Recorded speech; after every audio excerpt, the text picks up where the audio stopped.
کتاب الفتن چیپٹر میں موجود ہے کہ نبی علیہ السلام نے فرمایا کہ فتنوں کا ایسا دور دورے گا کہ کئی انسان ایسے بھی ہوں گے وہ قبر کے پاس کھڑے ہو کے کہیں گے کہ کاش اس مردے کی جگہ آج ہم قبر میں ہوتے ہیں تو ہم ان فتنوں سے نہ گزرتے. اور ان فتنوں میں جو ہے وہ انسان صبح کے وقت مؤمن اٹھے گا، شام کے وقت کافر ہو جائے گا، شام کو مومن ہوگا، صبح کے وقت وہ کافر اٹھے گا. اور ان فتنوں میں جو ہے وہ چلنے والے سے جو یعنی جو رکنے والا ہے وہ بہتر ہوگا، اور اس سے بھی جو بیٹھنے والا ہے وہ بہتر ہوگا، یعنی جو جتنا وائٹ کرے گا. اور بخاری مسلم میں الفاظ ہیں کہ ایمان بچانا ایسے ہوگا جیسا کہ ہتھیلی پہ انگارہ رکھنا. ہتھیلی پہ انگارہ رکھتے ہیں تو ہتھیلی جلتی ہے، اور اگر اس کو یوں کر کے جھٹک دیتے ہیں تو انگارہ نیچے گر کے بجھ جائے گا، یعنی ایمان ختم ہو جائے گا. یعنی ایمان کی حفاظت اتنا مشکل ہے جتنا اس انگارے کو، یعنی جس طرح انگارہ رکھنا ہتھیلی پہ تکلیف دے اس طرح ایمان رکھنا تکلیف دے ہوگا، لیکن ہم نکال بھی نہیں سکتے، ایمان ضرورت ہے. تو ان حدیثوں کی تشریحات مختلف لوگوں نے مختلف کی ہیں.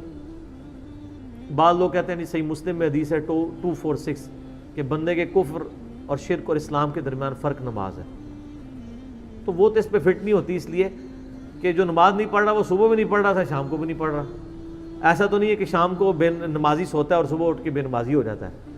شام کو بے نمازی سوتا ہے، صبح اٹھ کے بھی بے نمازی ہوتا ہے، اللہ یہ کہ کہیں نماز شروع کر دے، اس پہ بھی فٹ نہیں ہوتی.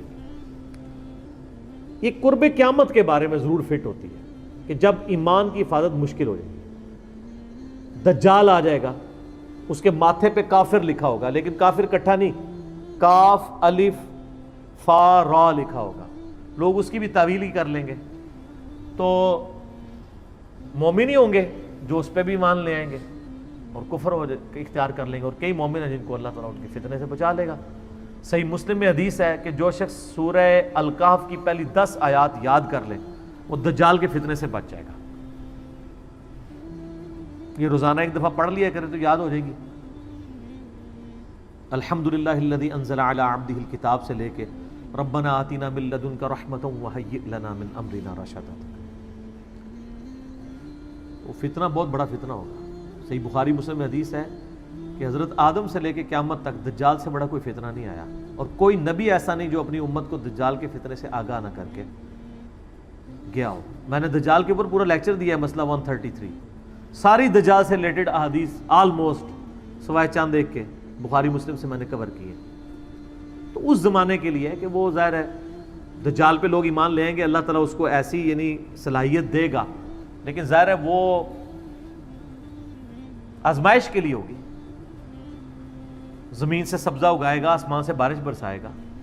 ایک مؤمن کھڑا ہو جائے گا کوئی علمی کتابی قسم کا، میں ثابت کروں گا علمی کتابی ہوگا، وہ کہے گا تو دجال ہے، وہ کہے گا میں رب ہوں مجھے رب مانو، وہ کہے گا میرا رب تو کانا نہیں تو کانا ہے، وہ کہے گا دیکھو میں سبزہ اگا رہا ہوں، میں بارش برسا رہا ہوں، یہ اللہ کی کوالٹیز ہیں، تو مجھے رب مانو. وہ کہے گا نہیں، مجھے میرے نبی کی حدیث پہنچی ہے کہ تو دجال ہے.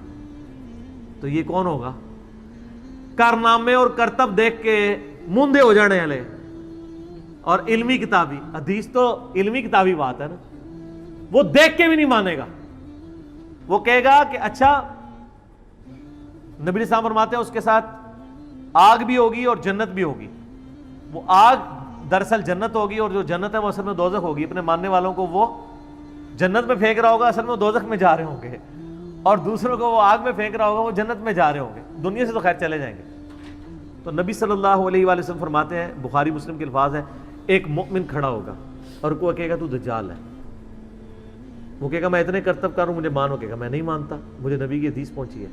تو وہ بھرے مجمع میں اس کو قتل کر کے اس کے سر پہ آرا چلا کے اس کے جسم کے 2 ٹکڑے کر دے گا، ایک ٹکڑا اس طرف اور ایک اس طرف، اور پھر اس کے درمیان چلے گا، یہ انشور کرنے کے لیے کہ واقعی میں نے 2 ٹکڑے کیے ہیں، نظر کا دھوکہ نہیں ہے. تو سر پھر سارے بزرگوں کو ماننے والے تو کہیں گے سر تو ہٹ جائے تو پھر کوئی نہیں، آج تے شیخ افضل خان جنانی تو سی ہو. حالانکہ وہ بھی جھوٹ ہے، انہوں نے بھی کہڑا مردہ زندہ کیتا ہے. پھر وہ 2 ٹکڑوں کو جوڑے گا اور دوبارہ اس بندے کو زندہ کر لے گا اور کہے گا ہاں اب تو میں نے تجھے مار کے زندہ کیا، اب مجھے خدا مان. وہ کہے گا نہیں تو دجال ہے، تیری اس بات نے میرے ایمان میں اضافہ کیا ہے. کیونکہ میں نے نبی علیہ السلام سے سنا تھا, میرے تک یہ بات پہنچی تھی, علمی کتابی بات, یہ کتابی بات, بابیں نہیں کتابیں, کہ وہ ایک مومن کو قتل کر کے زندہ کر لے گا. اور نبی علیہ السلام کے الفاظ ہیں کہ وہ مومن اس وقت روئے ارض کا سب سے بہترین شہید ہوگا. اچھا, اس کو زندہ کرے گا, پھر دوبارہ قتل کرنا ہے, پھر وہ قادر نہیں ہوگا, اس کو قتل کرنا چاہے گا لیکن اللہ تعالیٰ اس کو بچا لے گا. تو علمی کتابی ہو گیا نا. تو یہ اس زمانے کی بات ہے کہ لوگ وہ سارے کرتب دیکھ کے ہی مان لیں گے. یا ایک اس کی تعویل میں نے جو سوچی ہے نا وہ یہ ہے, ہمارے اس پرفتن دور میں جس تکلیف سے مسلمان گزر رہے ہیں, خصوصاً اینٹی اسٹیٹ ایکٹیویٹیز اور مسلمانوں کا مسلمانوں کو قتل کرنا لسانیت کی بنیاد پہ, پولیٹکس کی بنیاد پہ, یا مذہبی اختلافات فرقہ وارانہ کی بنیاد پہ, یہ بھی اسی کیٹیگری میں فال کرتا ہے کہ ایک شخص صبح کے وقت اس حال میں اٹھا ہے کہ وہ اپنے مسلمان بھائی کے قتل کو حرام سمجھتا ہے, لیکن کوئی مولوی, کوئی جہادی تنظیم اس کی ایسی برین واشنگ کرتی ہے کہ شام کے وقت وہ کسی مسجد پہ, امام بارگاہ پہ بم پھاڑنے کے لیے تیار ہو جاتا ہے. تو جو شخص کسی مسلمان کو مارنے کے لیے آمادہ ہو جائے اور اس مارنے کو حلال سمجھے بلکہ ثواب سمجھے تو وہ کیا ہے؟ کافر. کیونکہ مسلمان کا قتل ناحق حرام ہے, اور حرام کو حلال سمجھنے والا کیا ہے؟ کافر. تو میں نے یہ تعویل کی ہے کہ صبح کے وقت وہ مومن اٹھے گا, شام کے وقت برین واشنگ ہو کے وہ کافر ہو چکا ہوگا. شام کو مومن تھا, صبح کے وقت, رات کے وقت وہ کہیں اس کو برین واشنگ کی انہوں نے, صبح کے وقت وہ کسی پہ مسلمان کے قتل پہ آمادہ ہو گیا اور قتل جیسے بڑے گناہ کو حلال سمجھ لیا, کافر ہو گیا. سو نبی داؤد میں حدیث ہے کہ نبی صلی اللہ علیہ وآلہ وسلم نے فرمایا اللہ تعالیٰ یا تو شرک کو معاف نہیں کرے گا, یا کسی مؤمن کو ناحق قتل کیا گیا اس گناہ کو معاف نہیں کرے گا, باقی ہر گناہ معاف کر دے گا. لہٰذا یہ جو قرآن کی آیت ہے نا, آیت نمبر 48 اور 116 سورہ نساء کی, ان اللہ لا یغفر ان یشرک بہ ویغفر ما دون ذلک لمن یشاء, اللہ شرک کو معاف نہیں کرے گا, اس کے علاوہ ہر گناہ جس کے لیے چاہے گا معاف کر دے گا, مگر جس کے لیے چاہے گا. تو اس میں اشارہ ملتا ہے کہ شرک کے علاوہ بھی کوئی ایسے گناہ ہیں جو کسی کے لیے معاف نہیں ہوں گے, اور وہ نبی علیہ السلام نے فرما دیا قتل ناحق ہے, کیونکہ قتل ناحق کفر ہے. آپ مومن کے قتل کو حلال سمجھے ہوئے, سورہ نساء میں بھی ہے, میرا مسئلہ 28 پورا ریکارڈڈ ہے کہ جس نے کسی مومن کو ناحق قتل کیا اس کی جزا ہمیشہ کے لیے دوزخ ہے, ہمیشہ کے لیے, کیونکہ اس نے حلال سمجھ لیا نا اس کو, حرام کو حلال. ایک بندہ زانی ہے, گناہگار ہے, لیکن ایک زنا کو کہتا ہے میں حلال سمجھتا ہوں, وہ کافر ہے. کسی بھی شریعت کی حرام کو حلال سمجھنا, حرام کو حرام سمجھتے ہوئے کرنا گناہ ہے, حرام کو حلال سمجھتے ہوئے کرنا کفر ہے. تو بڑا سینسٹیو معاملہ ہے. تو یہ بھی پرفتن دور میں ہو سکتا ہے. اس کو سپورٹیو وہ بخاری مسلم میں حدیث ہے کہ نبی علیہ السلام نے فرمایا قیامت کے قریب حرج عام ہو جائے گا. صحابہ نے کہا حرج کیا ہے؟